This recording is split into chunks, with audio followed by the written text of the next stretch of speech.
கடந்த வாரம் நான் உங்ககிட்ட வாக்கு கொடுத்த மாதிரியே இந்த வாரம் கல்கி பட ரிவ்யூவோட நான் உங்களை பார்க்க வந்துட்டேன். படம் கொஞ்சம் பெரிய படம் அப்படின்றதுனால டக்குன்னு நம்ம ரிவ்யூக்குள்ள போயிடலாம். நான் உங்கள் அக்ஷய், இது நமது டேக் ஓகே. கண்டுக்காதீங்க, நான் தான் லைட்டாக மெமிக்ரி ப்ராக்டிஸ் பண்ணி பார்த்தேன். படம் ஆரம்பிக்கிறது குருஷேத்திர போர்லேருந்து ஆரம்பிக்குது. அதாவது மகாபாரதத்தில் வரக்கூடிய ஒரு பெரிய போர். அந்த போரில் ஆரம்பித்து 2898 AD, அதாவது உலகமே அழிய போகிற ஒரு சூழ்நிலையில் இருக்கக்கூடிய ஒரு டைம்.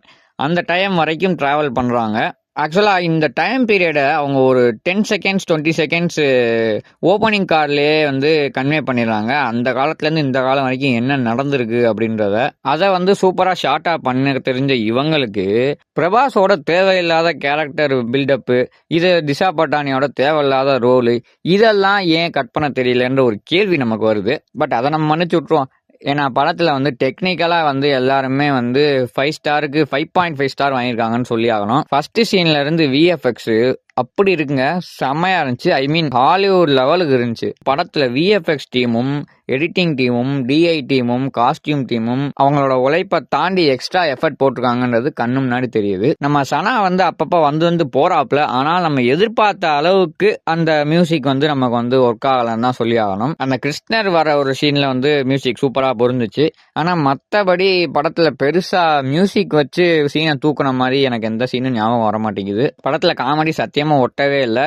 தயவுசெய்து அதை பொறுத்துட்டு தான் நம்ம படம் பார்க்கணுன்ற மாதிரி இருக்கு. படத்துல இன்னொரு பெரிய ஒரு நெகட்டிவ் பாயிண்டா நான் என்ன நினைக்கிறேன் அப்படின்னா, படத்தோட கருவ ஆடியன்ஸுக்கு டைரக்டர் ஒழுங்கா புரிய வைக்கல அப்படின்னு நான் நினைக்கிறேன். ஏன்னா அந்த குழந்தை பிறந்தா என்ன நடக்கும் அப்படின்னு சொல்லியிருந்தாதான் அடுத்த பாட்டுல அது நடக்குதா நடக்கலையா அப்படின்றத பாக்குறதுக்கு ஆடியன்ஸ் வருவாங்க. இப்ப இது யாரு, அவன் யாரு, இவன் யாருன்ற பெரிய கன்ஃபியூஷனே படத்தை என்னடா இது அப்படின்ற மாதிரி ஒரு இரிட்டேஷன் மோடுக்கு கொண்டு வந்துருது. படத்தோட பெரிய ஸ்டார் கேஸ்டே இருக்காங்க. எல்லாரும் அவங்கவுங்க ரோலா நீட்டா பண்ணியிருக்காங்கன்னு சொல்லலாம். பிரபாஸ் இந்த படத்துல நல்லாவே நடிச்சிருந்தாருங்க, நான் அது சொல்லியே ஆகணும். அமிதாப் பச்சன் நடிப்பை பத்தி நம்ம பேசுற அளவுக்கு நம்ம பெரிய ஆள் இல்ல.